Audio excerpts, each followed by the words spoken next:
আজ বাড়িতে বিশ্বজিৎ রান্না করছে ডিম আলুর তরকারি। আর ও যে কোনো রান্না করা মানে সেটা বেশ অনেকক্ষণ সময় নিয়ে দীর্ঘক্ষণ ধরে রসিয়ে কষিয়ে তবেই সে রান্নাটা করে।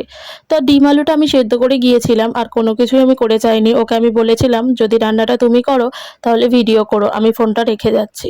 আর ও সমস্ত কিছু কেটে কুটে নিয়ে একাই রান্না করতে বেশ পছন্দ করে। এখানেও বেশ কিছুটা গরম মশলা ফোড়নে দেওয়ার পর বেশ অনেকটা পরিমাণে পেঁয়াজ দিয়ে দিয়েছে, কারণ ও পেঁয়াজটা খেতে যেমন পছন্দ করে তেমনই রান্নায় বেশ অনেকটা পরিমাণে পেঁয়াজ দেওয়াটাও পছন্দ করে। আর ও কোনো কিছু রান্না করবে মানে সেটা রসিয়ে কষিয়ে ঝাল ঝাল করে এ রান্নাটা করবে। রান্না করার ওর বেশ ন্যাক আছে আমি দেখেছি, তবে এখনো পর্যন্ত আছে, ভবিষ্যতে কি হবে আমি জানি না। এখানে দেখো পেঁয়াজ ভাজার পরে তারপর টমেটোটা দিয়ে দিল, দেওয়ার পরে এখন ভালো করে কষিয়ে নিচ্ছে। দেখেছো বিশ্বজিৎ রান্নাটা করছে কিন্তু বেশ অনেকটা পরিমাণেই তেল দিয়েছে। আমি যতই ভাবি তেলটা কম খাবো, খাওয়ার চেষ্টা করব, কিন্তু ওই যে পরিবারের সবার জন্য সেটা আর আমার হয়ে ওঠে না। আজকে ডিম আলুর ঝোল হচ্ছে, আমি এখান থেকে 2 পিস 3 পিস আলু খাওয়ার চেষ্টা করব। আমি যতই ওয়েট লস করি না কেন, আমি কোনো খাবারই পুরোপুরি বন্ধ করে দিয়ে ওয়েট লস করব না। কারণ আমার ওয়েট লস করাটারও এতটাও গুরুত্বপূর্ণ নেই যে সব কিছু বন্ধ করে দিয়ে একদম রোগা কাটি স্টিক, মানে একদম রোগা হতে হবে বা সুন্দর ফিগারও করতে হবে, এরকমটা না।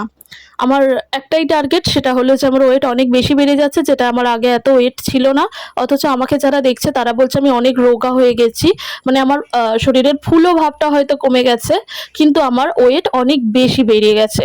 মানে আমার যখন ওয়েট কম ছিল তখনও আমাকে এতটা রোগা রোগা দেখাতো না, এখন আমাকে যতটা রোগা রোগা দেখায়। এটার কি কারণ আমি জানি না, তোমাদের কোনো কারণ জানা থাকলে আমাকে জানিও তো। এটার জন্য কি থাইরয়েড টেস্ট করা প্রয়োজন আছে কি না আছে, তো দেখা যাক। ইচ্ছা আছে থাইরয়েডটা টেস্ট করবো, বেশ কয়েক মাস ধরে আমি প্রতিবারই বলছি সামনের মাসে টেস্ট করবো, সামনের মাসে টেস্ট করবো। সামনের মাসে করতে করতে করতে করতে আমি এগিয়ে চলেছি, অথচ আমি এখনো টেস্ট করার জন্য কোনো পরিকল্পনা নিইনি। মানে খুব ভয়ও লাগছে, আতঙ্ক লাগছে যে টেস্ট করলে হুট করেই যদি থাইরয়েড ধরা পড়ে তাহলে কি হবে, এরকম একটা ভয়ও লাগছে। তো এই ভয়েই আর কি করা হয়নি।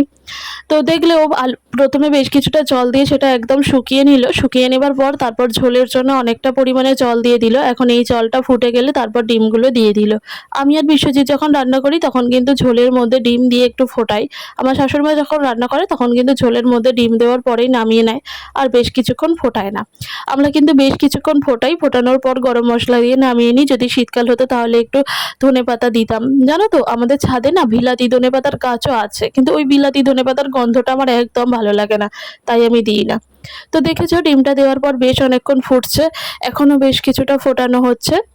হ্যাঁ, ডিমের ঝোলটা শেষ পর্যন্ত খেতে কিন্তু ভীষণ ভালো হয়েছিল, একদম কষা কষা তরকারিটা হয়েছিল। আমি না দেখেছি পাতলা ঝোল করার থেকে কষা কষা তরকারি করলে একটা তরকারি দিয়েই কিন্তু অনেকটা ভাত খেয়ে নেওয়া যায়, আর পাতলা ঝোল করলে তরকারিটা যেন আমার একটু বেশিই লাগে বলে মনে হয়।